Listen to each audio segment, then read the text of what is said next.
एखाद्या लहान मुलासारखे हे कचाचे बोलणे होते. केवळ याच वेळी नव्हे तर इतर वेळीही तो असे काहीतरी बोले ते मला मुळीच पटत नसे. देव दैत्यांचे लहान लहान संघर्ष आज अनेक वर्षे सुरू होते. शुक्राचार्यांनी संजीवनी विद्या संपादन केल्यामुळे आता या संघर्षाचे रूपांतर घनघोर संग्रामात होणार हे उघड दिसत होते. अशा प्रकारचे अरिष्ट अंगावर कोसळू नये म्हणून अंगिरसांनी हा शांतियज्ञ आरंभला होता.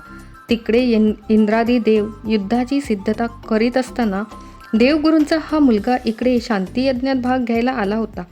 तो वारंवार उद्गार काढील. देव विलासांचे अंध उपासक आहेत. दैत्य शक्तीची आंधळी उपासना करीत आहे. या दोघांनाही जग सुखी करता येणार नाही. त्यांच्या युद्धातून काही निष्पन्न होणार नाही. मोठे विचित्र होते त्याचे मन. त्याच्या इतका जवळ मी आलो, पण त्याच्या मनाचा अंत मला कधीच लागला नाही. कधी तो यतीपेक्षा शतपटीने शहाणा वाटे, कधी एखाद्या वेड्याहूनही वेडा वाटे. त्याच्या कितीतरी कल्पना स्वप्नासारख्या होत्या. मात्र एक गोष्ट खरी, आता लवकरच आपण एकमेकांपासून दूर जाणार म्हणून माझे मन हुरहुरू लागले. मात्र तो वियोगाचा प्रसंग अगदी अनपेक्षित रीतीने आला. उत्सवाच्या तिसऱ्या रात्री हस्तिनापुराहून अमात्यांचा निरोप घेऊन दूत आला. बाबांची प्रकृती एकाएकी बिघडली होती. ते मृत्यूशय्येवर पडले होते. मी तत्काळ परतणे आवश्यक होते. काय करावे ते मला कळेना. मी अंगिरस महर्षीकडे गेलो. माझ्या पाठीवरून वात्सल्यपूर्वक हात फिरवीत ते म्हणाले, युवराज, तत्काळ परत जा. इथली काही काळजी करू नकोस. यज्ञाचा मुख्य भाग तू पार पाडला आहेस.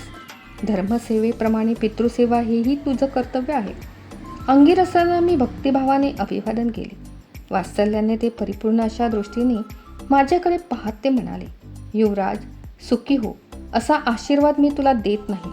मानवी मनाची आणि जीवनाची गुंफण मोठी विलक्षण आहे. त्यामुळे सुख हा अनेकदा मृगजळाचा शोध ठरतो. सुख ही दुःखाची छाया आहे की दुःख ही सुखाची छाया आहे, हे कोडं इतकी तपश्चर्या करूनही मला नाही. तू ते सोडविण्याच्या नादाला लागू नकोस. तुला राज्य करायचं आहे. धर्म, अर्थ आणि काम हे तुझे मुख्य पुरुषार्थ आहेस. पण अर्थ आणि काम हे मोठे तीक्ष्ण बाण आहेत. रूपवती स्त्री जशी विनयाने शोभून दिसते, तसेच अर्थ आणि काम हे धर्माच्या संगतीत सुंदर वाटतात. जगानं माझ्याशी जसं वागावं असं मला वाटतं, तसं मी जगाशी वागायला हवं. या श्रद्धेला मी धर्मबुद्धी म्हणतो. या धर्मबुद्धीचा प्रकाश जीवनात तुला सतत लाभो. एखाद्या मुलाला आई उपदेश न करते ना, तसं अंगिरस माझ्याशी बोलत होते. त्यांचे शब्द माझ्या कानात घुमत होते, पण अर्थ मनापर्यंत पोहोचत नव्हता. बाबांच्या प्रकृतीच्या वार्तेने माझे मन उडून गेल्यासारखे झाले होते. नाही त्या कल्पना मनात येत होत्या. कातर वेळेला हळकीच्या रानातून वाऱ्याने कन्हत घुमावे आणि ते घुमणे ऐकून लहान मुलाने भिवून जावे, तशी माझी स्थिती झाली होती. त्या वाऱ्याच्या विचित्र आवाजामध्ये नागाचे फुसफुसणे ऐकू यावे ना, यतीने सांगितलेल्या त्या शापाची आठवण होतात माझी अगदी तशी अवस्था झाली. बाबांना कसला शाप आहे? त्या शापामुळे ते असे मृत्यूशय्येवर पडले असतील काय? त्या शापावर उशाप कोणता? मला राहावे ना. मी भीत अंगिरसांना विचारले, मला काही विचारायचं आहे आपल्याला. बाबांना पूर्वी कधी कोणी शाप दिला आहे का? त्यांची मुद्रा खिन्न झाली. क्षणभर स्तब्ध राहून मग जड स्वराने ते म्हणाले, होय. ते पुन्हा थांबले. आता त्यांची मुद्रा मघासारखी प्रसन्न दिसू लागली. ते म्हणाले, युवराज, त्या शापाला इतकं कशाला भ्यायला हवं? खरं सांगू तुला, या जगात जन्माला येणारा प्रत्येक शापित असतो. प्रत्येक मनुष्य. माझ्या स्वरातील कमतरता माझी मलाच भीतीप्रद वाटली. ते हसून उद्गारले, मी कच, तुझा पिता. आपण सारे आपल्या आपल्या परीनं शापित आहोत. कुणाला पूर्वजन्मीचं कर्म भोवतं, कुणाला आईबापाच्या दोषाची फळं चाखावी लागतात, कुणी स्वभाव दोषामुळे दुःखी होतो, कुणाला परिस्थितीच्या शृंखलात बद्ध होऊन जीविताचा प्रवास करावा लागतो. म्हणजे जीवन हा एक शापच आहे म्हणायचा? छे, जीवन हा एक दिव्य वर आहे. तो परमेश्वराचा कृपाप्रसाद आहे. तो अनेक शापांनी युक्त असलेला वर आहे एवढंच. केवळ या शापित जीवनाचा अनुभव घेण्यासाठी मनुष्य या जगात येतो नाही. हा शब्द गंभीरपणे उच्चारताना अंगिरसांच्या मुद्रेवर स्मित झळकले. शरद ऋतूमधील चांदण्यासारखे भासले ते मला. मग मानवी जीवनाचा हेतू काय? या शापातून मुक्त होण्याचा प्रयत्न करणं ययाती. इतर प्राण्यांना शारीरिक सुखदुःखापलीकडची अनुभूती असत नाही. ती केवळ मनुष्याला मिळालेली देणगी आहे. या अनुभूतीच्या बळावरच मनुष्य पशुकोटीतून वर आला आहे. संस्कृतीच्या दुर्गम पर्वताची चढण तो चढत आहे. आज ना उद्या तो त्या शिखरावर जाईल. मग या सर्व शापातून त्याचं जीवन मुक्त होईल. एक गोष्ट कधीही विसरू नको. शरीर सुख हा काही मानवी जीवनाचा मुख्य निकष नाही. तो निकष आहे आत्म्याचं समाधान. बोलता बोलता ते थांबले आणि म्हणाले, काय वेडा आहे मी. भलत्या वेळी तुला ब्रह्मज्ञानाच्या गोष्टी सांगत बसलो. क्षत्रियाचं धनुष्य आणि ब्राह्मणांची जीभ ही सदैव सज्ज असतात हे खरं. निश्चिंत मनाने तू हस्तिनापूरला जा. तुझ्या पित्याला आराम वाटावा म्हणून मी नित्य प्रार्थना करीत राहीन. तुझा प्रवास निर्विघ्न हो. जा.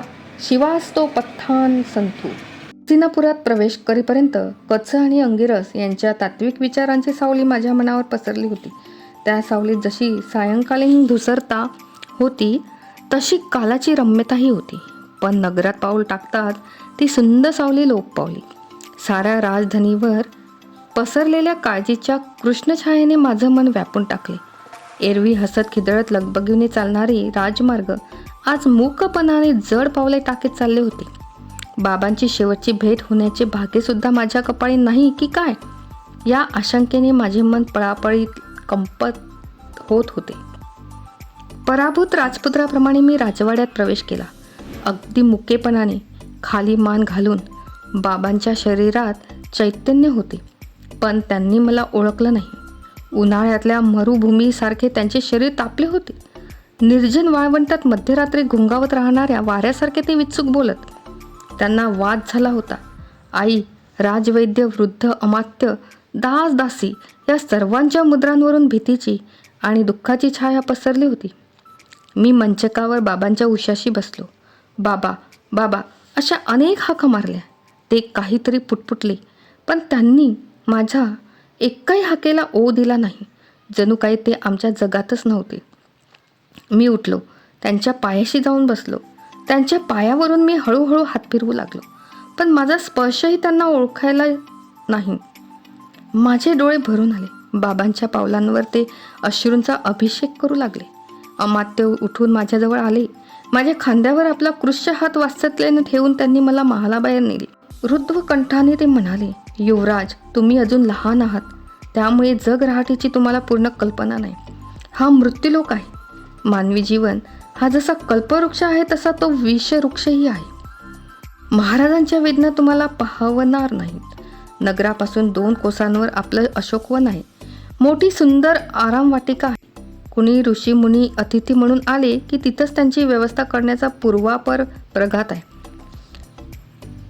एरवी ते स्थळ हिमालयातल्या एखाद्या गुहेइतके शांत आहे.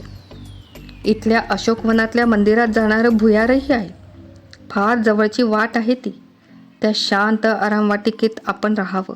दिवसातून 2 वेळा महाराजांच्या दर्शनाला यावं. काही असलं तर भुयारांच्या मार्गानं घटकेत इथं येऊन शकाल. महाराणीच्या संमतीनंच मी ही योजना केली आहे.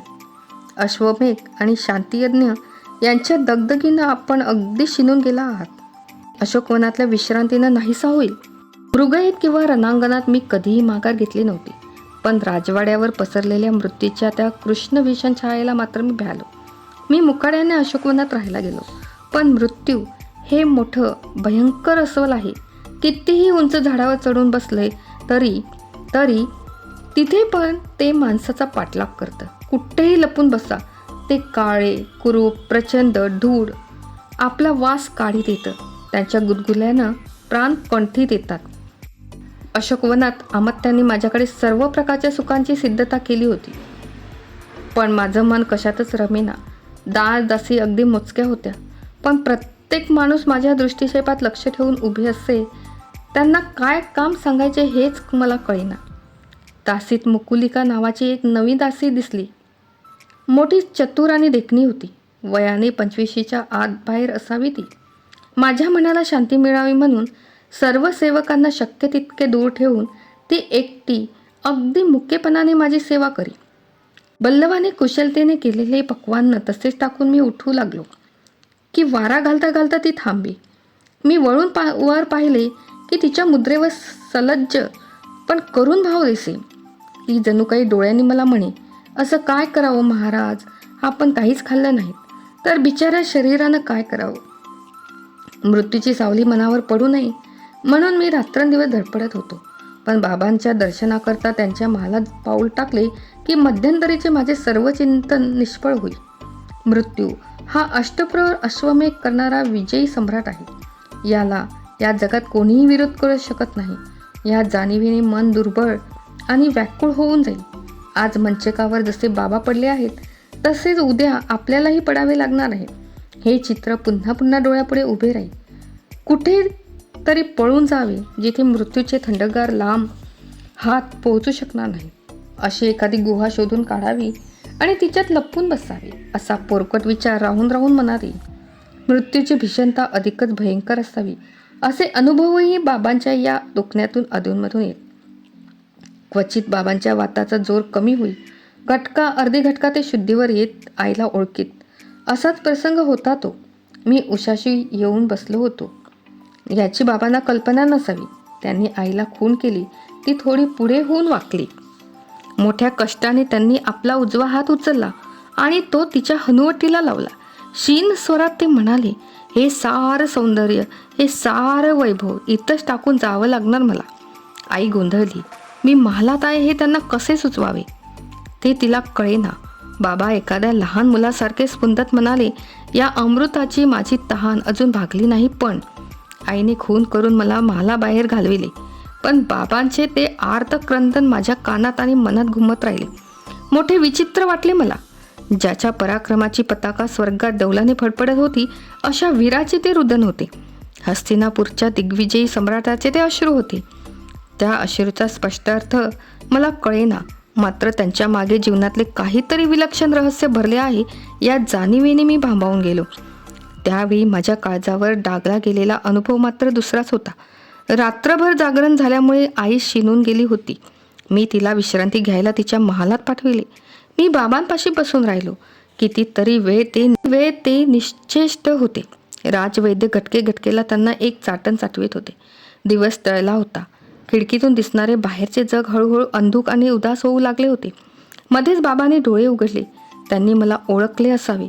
माझा हात घट्ट धरून भेदरलेल्या कोकरासारखे ते किंचाळले, ययू ययू, मला घट्ट धरून ठेव, मला जगायचं आहे, मला नाही, मी जाणार नाही. ययू ययू, ते बघ, ते यमदूत बघ, तू एवढा पराक्रमी. मग हे बघ, हे इथे कसे आले, त्यांना तू कसं येऊ दिलंस. त्यांचा हात थरथर कापू लागला. ते पुन्हा किंचाळले, तुम्ही सारे कृतज्ञ आहात. तुम्ही आपल्या आयुष्यातला एक एक दिवस मला दिलात तरी मी ययू, मला घट्ट धर. बोलता बोलता त्यांची शुद्ध गेली. जे त्यांना बोलून दाखविता आले नाही ते त्यांच्या हाताने मला सांगितले. किती घट्ट पकड होती त्या हाताची. वरमी बाण लागून धावणाऱ्या हरणाची सारी भीती त्या पकडीत साठवलेली होती. थोड्या वेळाने मी अशोकवनाकडे मोठ्या उदास मनाने परतलो. राहून राहून मगाचे दृश्य डोळ्यासमोर उभे राहत होते. मधूनच बाबांच्या जागी मला ययाती दिसत होता. म्हातारा झालेला, मृत्यूच्या दर्शनाने बोबडी वळलेला, वेड्यासारखा धावणारा ययाती. मरण हा जीवनाचा शेवट असेल तर या जगात मनुष्य जन्माला येतो तरी कशाला. कच आणि अंगिरस याचे उदात्त तत्वज्ञान मी आठवून पाहिले. पण ते माझ्या गोंधळलेल्या मनाचे समाधान करीना. लुकलुकणाऱ्या काजव्यांनी कधी अमावस्येचा अंधार उजाळला आहे का. अशोकवनातल्या मंदिरात सुन्न मनाने मी येऊन पडलो. बाहेर काळोख दाटत होता. जसा बाहेर तसाच आत माझ्या मनातही. मुकेलिकेने हळूच येऊन सोन्याची समई लावली. महाल उजळला. त्या प्रकाशात दिव्यांशी ओनवलेली तिची पाठमोरी आकृती मला मोठी मनोहर वाटली. मी मान वळली. तिची सावली भिंतीवर पडली होती. किती मोठी आणि विचित्र दिसत होती ती.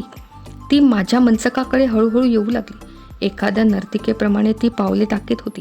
माझे डोळे उघडले आहेत तसे पाहून ती मृदू स्वरात म्हणाली, बरं वाटत नाही महाराजांना? काही सुचत नाही मला मुक्किलिके. बाबांची स्थिती पाहिली की आता काही काळजी करण्याचं कारण नाही म्हणे. आजची राजज्योतिषी सांगत होते महाराजांचे सारे अशुभ ग्रह लवकरच. मला थोडं मद्य आणून दे. ग्रह आजवर मृत्यू सारं विसरून जायचं मला. ती स्तब्ध उभी राहिली. मी चिरडून ओरडलो, मद्य हवंय मला.